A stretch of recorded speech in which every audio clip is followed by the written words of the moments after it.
आज का हमारा टॉपिक है section 45। Section 45 of BNSS. Section 45 ये कहता है कि जो किसी भी अगर पुलिस ऑफिसर ने या किसी भी पर्सन ने अरेस्ट किसी बंदे को करना है तो वो कहाँ तक किस जुरिडिक्शन में जाके कर सकता है। Section 45 pursuit of offender into other jurisdiction कहता है a police officer may for the purpose of arresting without warrant any person whom he is authorized to arrest pursue such person into any place in India. मतलब police officer ने किसी भी person को arrest करना है without arrest warrant तो वो किसी भी ज्यूडिक्शन में जाके out with in India arrest कर सकता है वो। मतलब आप किसी भी प्लेस में जाके अगर आपने किसी पर्सन को अरेस्ट करना है किसी भी स्टेट में आप जा सकते हो। वहाँ आपको कोई ऐसा नहीं है कि ज्यूडिक्शन की अगर ऑफेंस यहाँ हुआ तो यहाँ पर ही आपको उसको अरेस्ट करना है। ये नहीं है कि अगर किसी अदर स्टेट में ऑफेंस वो बंदा चला गया तो आप वहाँ जाके उसको अरेस्ट कर सकते हो। Section 46 no unnecessary restrain the person shall arrested shall not be subject to more restraint than is necessary to prevent his escape. वो कहता है कि जैसे हमने कहा था ना कि ग्रेविटी ऑफ ऑफेंस को देख के आप उसको अरेस्ट कर सकते हो। ऐसे नहीं कि आप उसको मार ही दो। तो इस हिसाब से कहता है कि जो उसको अरेस्ट को उसको करने के लिए आपको फोर्स यूज़ कर सकता है आप उतना ही करोगे।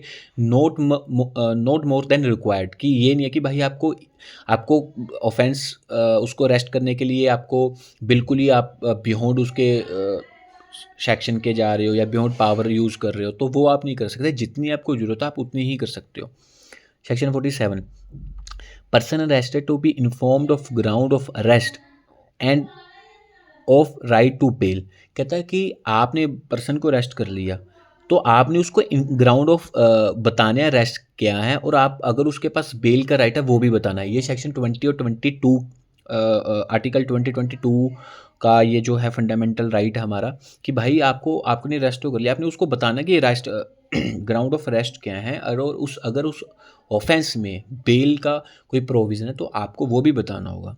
Sub section 1 every police officer और अदर पर्सन अरेस्टिंग मतलब अदर पर्सन कोई भी बंदा पुलिस ऑफिसर तो है वो भी बंदा जो अरेस्ट कर रहा है एनी पर्सन विदाउट वारंट ये सारा कुछ विदाउट वारंट है। अगर विद वारंट है तो नहीं without warrant shall forthwith communicate to him full particular of the offence for which he is arrested or other ground of for such arrest।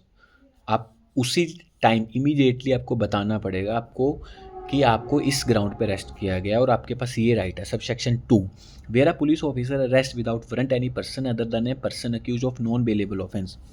आपने ऐसे ऑफेंस में किसी को अरेस्ट कर लिया कि जिसमें बेलेबल ऑफेंस है नॉन बेलेबल को छोड़कर बेलेबल ऑफेंस में आपने अरेस्ट कर लिया he shall inform the person arrested that he is entitle to be release on a bail. तो वो बताएगा कि भाई आपके पास राइट है कि आप बेल पे आपको हम छोड़ सकते हैं and that he may arrange for security on his behalf और आप श्योरिटी अपने बिहाफ पे अरेंज कर लो क्योंकि आपने बेलेबल ऑफेंस किया है और as per law you have the right to release on the bail. Section 48 obligation of a person making arrest to inform about arrest is sector to a relative or friend। 47 में ये हमारे fundamental right हैं। ठीक है 47 में आपको ये बताना है कि भाई आपको किस ग्राउंड पे अरेस्ट किया। 48 में ये बताना है कि आपको भाई आपको अरेस्ट कर लिया आप अपने रिलेटिव का नाम बताओ हम उनको इन्फॉर्म कर दें। पहले आपको इन्फॉर्म कर दिया कि आपके पास बेलेबल है कि बेल का राइट है 48 में आपके रिलेटिव को इन्फॉर्म कर देंगे। Sub section 1 every police officer or other person making any arrest under this sanhita shall forthwith give the information regarding such arrest and the place where the arrested person is being held to any of his relative। ठीक है जहाँ बंदे को arrest किया और जहाँ उसको रखा गया वो आपके रिलेटिव को बताएंगे कि जो आप उसको कि आपके ऐसे जो हैं उनको अरेस्ट कर लिया गया एज पर लॉ। ठीक है friends or any such person as may be disclose or nominate by the arrested person. जो भी अरेस्टेड पर्सन होगा उसने किसी का नाम बताया हो कि आप मेरे बारे में बता दो तो वो पुलिस ऑफिसर की ड्यूटी है कि वो उनको कॉल करके बताएंगे। ठीक है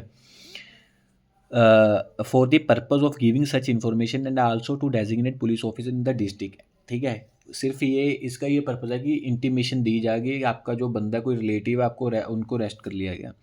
subsection 2 the police officer shall inform the arrested person of his right under subsection 1 as soon as he is brought to the police station. तो ये पुलिस ऑफिसर की ड्यूटी है कि भाई जब आप उसको अरेस्ट करके पुलिस स्टेशन लेके आ गए आपको उसी टाइम बताना पड़ेगा कि आपके रिलेटिव कि इसको अरेस्ट कर लिया गया है। ये मैंडेटरी है। ठीक है शैल वर्ड यूज़ किया गया। Subsection 3 an entry of the fact as to who has been informed of the arrest of such person. An entry of the fact as to who has been informed the arrest of such person shall be made in a book to be kept in the police station in such form as the state government may by rule provide. ये कहता है कि जो journal diary होगी ना, तो उसमें आपको लिखना पड़ेगा कि भाई हमने इस बंदे को इसकी अरेस्ट के बारे में बताया गया। ये पुलिस ऑफिसर की ड्यूटी है। ये हमारा था सेक्शन 48। सब सेक्शन 4 आगे आ गया। सेक्शन 40 सब सेक्शन 4 ये कहता है it shall be duty of the magistrate before whom such person is produced to satisfy himself that the requirement of the subsection 2 and subsection 3 have been complied with in respect of arrested person। अभी यहाँ पर हमारी ये duty आ गई magistrate की 48 subsection 4 में कि भाई आपको you have to satisfy himself that कि जो पुलिस ऑफिसर है उन्होंने उसकी अरेस्ट के बारे में उसके रिलेटिव को बता दिया, ठीक है, और दूसरा और जो जिसको बताया है वो सारा उन्होंने बुक में अपने नोट किया कि हमने इस बंदे को इसकी अरेस्ट की इंटीमेशन दे दी। ये मैजिस्ट्रेट की ड्यूटी होगी। अब आ गया सेक्शन 49।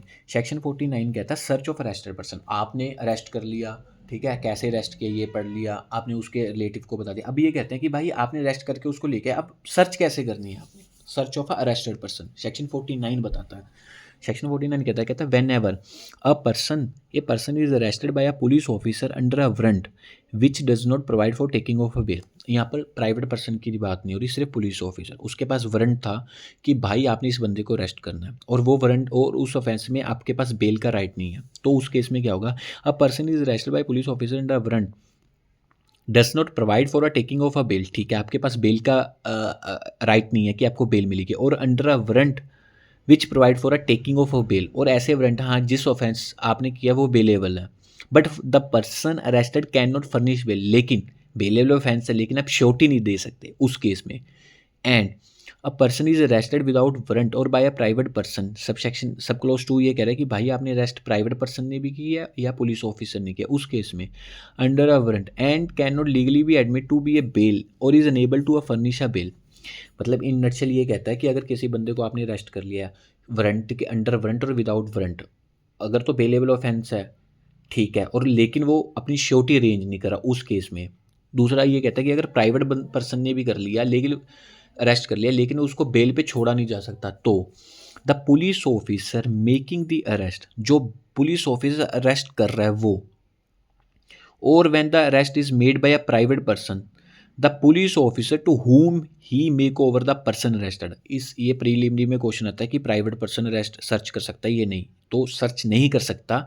सर्च कौन करेगा, जिस बंदे ने अरेस्ट की, मतलब पुलिस ऑफिसर ने अरेस्ट की या जो प्राइवेट पर्सन ने अरेस्ट की और उसके बाद उसने हैंड ओवर अक्यूज को किया किसी पुलिस ऑफिसर को, वो बंदा मे सर्च, मे है, ठीक है, शैल नहीं, मे सर्च सच पर्सन एंड वो सर्च करेगा and place in safe custody of all articles, सारी जो आर्टिकल्स उससे मिली है वो सेफ कस्टडी में रखेगा, अदर देन इसको छोड़ के wearing other than necessary wearing apparels, ठीक है, मतलब जो भी उसके उसने डाली हो उसको छोड़ के, फाउंड अपॉन हिम, जो भी उसके पास मिला है वो सेफ कस्टडी में रखेगा, and where any article is seize from the arrested person, कोई ऐसा आर्टिकल मिला है जिसको सीज कर लिया गया, a receipt showing that the article taken in possession by the police officer shall be given to a such person. भाई अगर किसी एक्यूज से आपने कोई आर्टिकल सीज किया है ना, तो आपको वो रिसीट, मतलब कोई मीमो बना के कि हमने आपके आपके पोजेशन से ये चीज़ सीज किया और we are providing this receipt to you that we have seize that article और this article from your custody,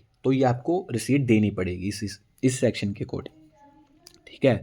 तो section 2 whenever it is necessary to cause a female to be searched, मतलब किसी female को अगर search करना है, the search shall be made by another female with strict regard to decency, मतलब किसी obviously अगर आपने फीमेल को अरेस्ट करना है और या सर्च करना तो फीमेल ही करेगी। ये था हमारा सेक्शन 49। अब आ गया सेक्शन 50। सेक्शन 50 क्या कहता है, power to seize offensive weapons, मतलब कोई अगर वेपन किसी भी अक्यूज के पोजेशन से रिकवर होता है तो उसको आपके पास पावर है सीज करने की। द पुलिस ऑफिसर और other person making any arrest under this Sanhita may immediately after the arrest is made take from the person arrested any offensive weapon which he has about his person and shall deliver all weapon so taken to the court or officer before which or whom the officer or person making the arrest is required by the to produce the person arrested. मतलब अगर किसी police officer ने किसी भी accused से weapon recover किया है तो वो उस कोर्ट में प्रोड्यूस करेगा जहाँ उसको पेश किया गया। ये था हमारा सेक्शन 50।